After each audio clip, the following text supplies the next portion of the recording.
महाप्रज्ञ गुरवे नमः।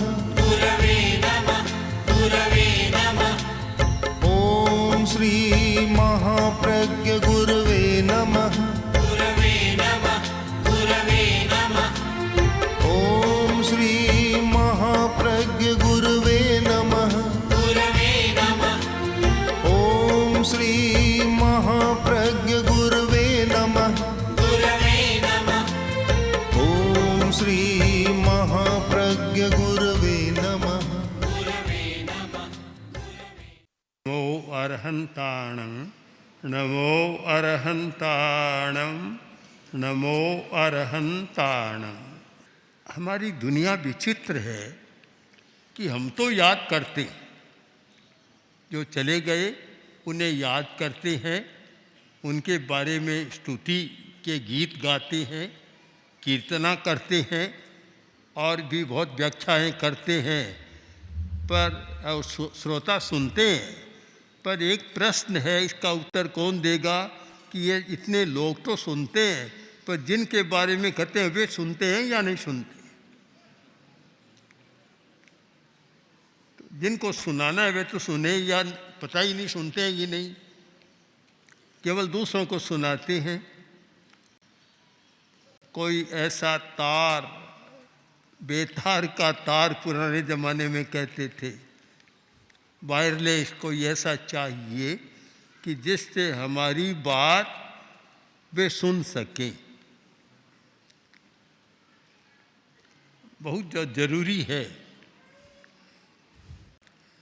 मैं ये तो नहीं कहता कि नहीं सुनते,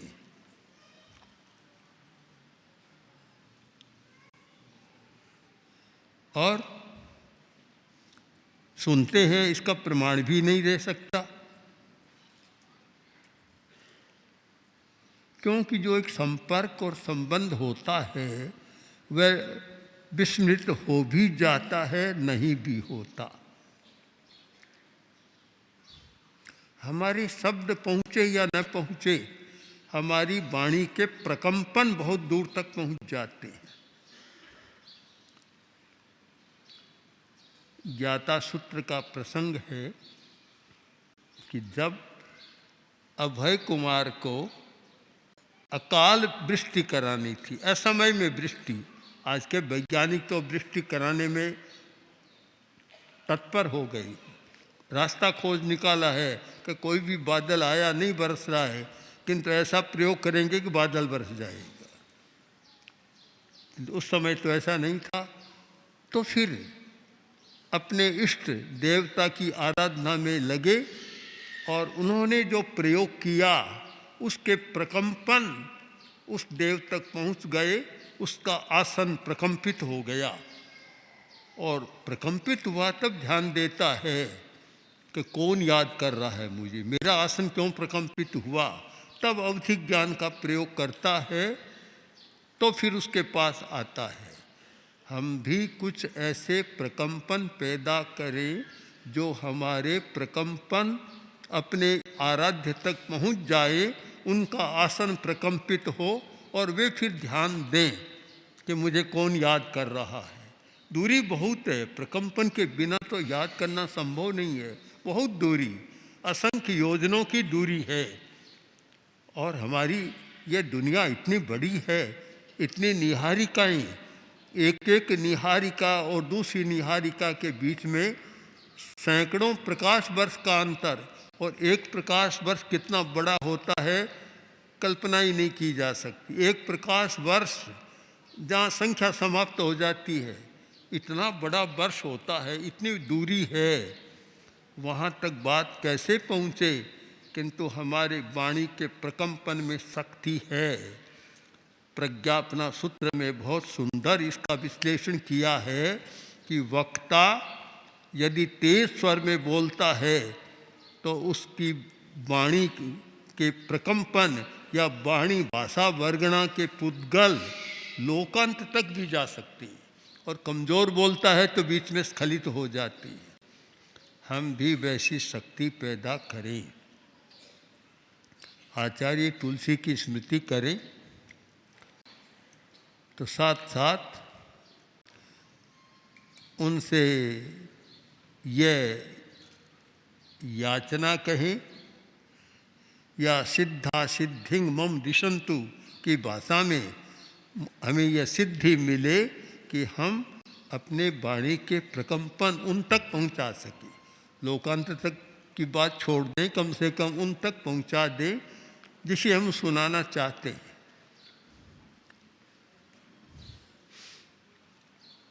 आचार्य तुलसी ने बहुत कुछ समय लगाया, सत्य की खोज में लगाया।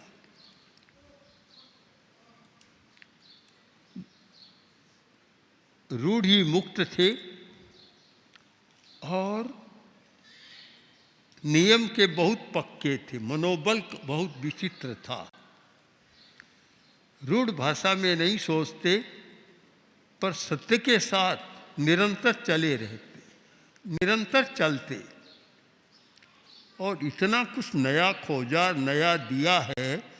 धार्मिक जगत के लिए तो एक आश्चर्य बना हुआ है। आज भी जो उनकी देन है हमारे लिए बहुत काम की बन रही है। आचार्यवर दिल्ली पधारे और नया नया समय था, शायद एक बार पधारे फिर दूसरी बार पधारे, तो पहली बार का भी हो सकता है। सब्जी मंडी में बिरला जी के स्कूल में एक कार्यक्रम रखा था, स्वागत का कहें या और कुछ भी। पहली गोष्ठी थी अपरिग्रह पर, अपरिग्रह। और दिल्ली के बड़े बड़े उस समय के जो दिग्गज विचारक थे वे सारे उपस्थित थे। क्योंकि लोग हमारे बारे में बहुत कम परिचित थे। ज़्यादा रहना राजस्थान में हुआ, जानते भी नहीं थे।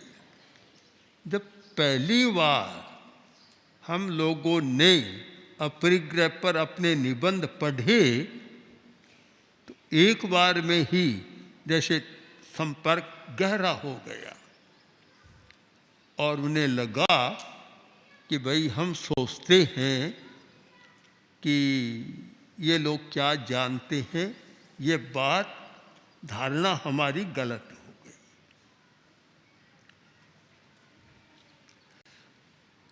आचार्य तुलसी ने 10-15 वर्ष तक लगातार इतना श्रम किया और अपने शिष्यों की चेतना को इतना जगाया कि उनकी बुद्धि बल को भी बढ़ाने का प्रयत्न किया, वक्तृत्व को भी बढ़ाने का प्रयत्न किया और सत्य की खोज में प्रेरित करने का भी क्रम चलता रहा।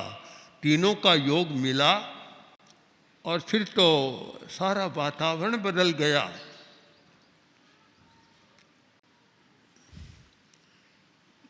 कल जयपुर से सोहन जी गांधी आए थे, उन्होंने कुछ पत्र दिए, पहले भी कुछ पत्र आए।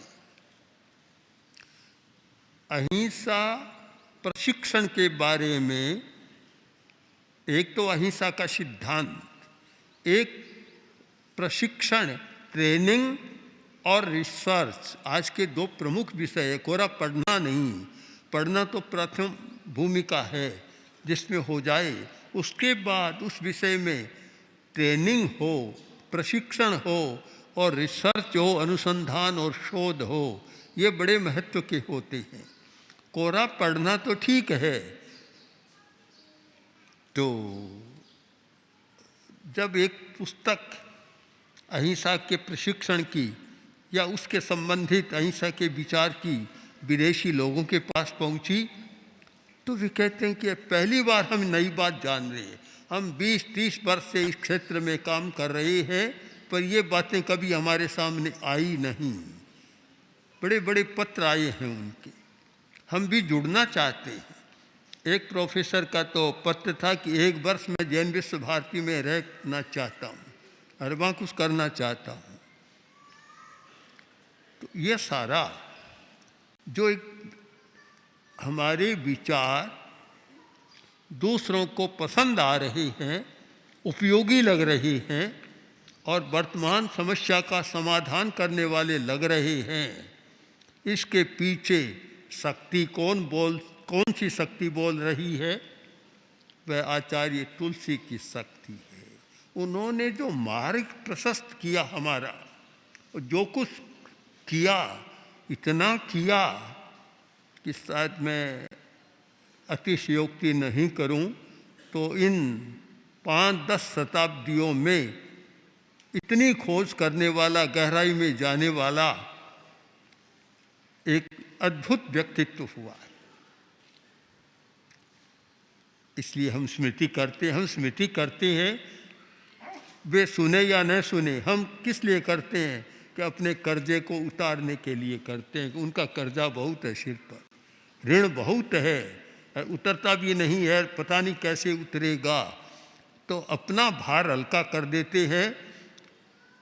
प्रभो तुम सुनो या मत सुनो, बस तुम्हारी इच्छा, इस पर छोड़ देते हैं। पर मैं मानता हूँ कि मन के प्रकंपन भी बड़े प्रबल होते हैं। वाणी के प्रकंपन बलवान होते हैं तो मन के प्रकंपन तो और ज़्यादा शक्तिशाली होते हैं। यदि हमारा मन उस विषय में एकाग्र है और तन्मयता है, तादात्म्य है और हम एक में एक बना देते हैं, तो वे प्रकंपन इतने जबरदस्त हैं कि सुनना ही पड़ता है। इसी आशय को जयाचार्य ने विघ्न हरण की ढाल में प्रकट किया था कि जान तिके नर जानसी अवर न जाने लिगारी हो। जानने वाला ही जानता है रहस्य को, हर कोई जान नहीं सकता। मैं यह कहना पसंद करूँगा कि तेरा पंथ कोई नहीं, जैन शासन को ही नहीं, पूरे धर्म जगत को एक नया मोड़ इस वैज्ञानिक युग में जी सके, ऐसा मोड़ किसी ने दिया है तो एक नाम मेरे सामने आता है, आचार्य तुलसी ने। आज भी सब लोग नहीं समझ पा रहे हैं, उनकी क्रांत वाणी को समझ नहीं पा रहे हैं, किंतु उन्होंने जो कहार किया और जड़ की बात को पकड़ा कि नैतिकता के बिना धर्म की आराधना नहीं हो सकती, व्रत के बिना धर्म की आराधना नहीं हो सकती। इस सच्चाई को पकड़ा और उस पर जो कार्य किया है, बहुत विचित्र काम किया है। और उसके साथ साथ पता नहीं कितने नई बातों की खोज की है। तो ऐसे दिन पर, ऐसे अवसर पर ऐसी पुण्यात्मा की स्मृति होना स्वाभाविक है। और मैंने कहा कि वह स्वाभाविक इसलिए है कि हमारे मन की बात कम से कम वाणी तक तो पहुंचा देते, उन तक पहुंचे या न पहुंचे, मन में तो न रखे, वाणी तक पहुंचा दें और श्रोतागण तक भी पहुंचा देते हैं।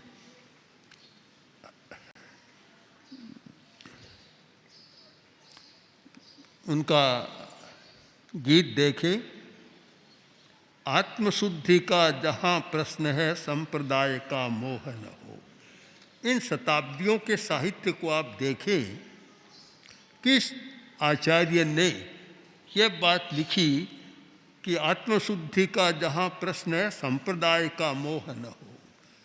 आप खोजकर बताएं तो हम भी देखेंगे। बहुत दुर्लभ बात है।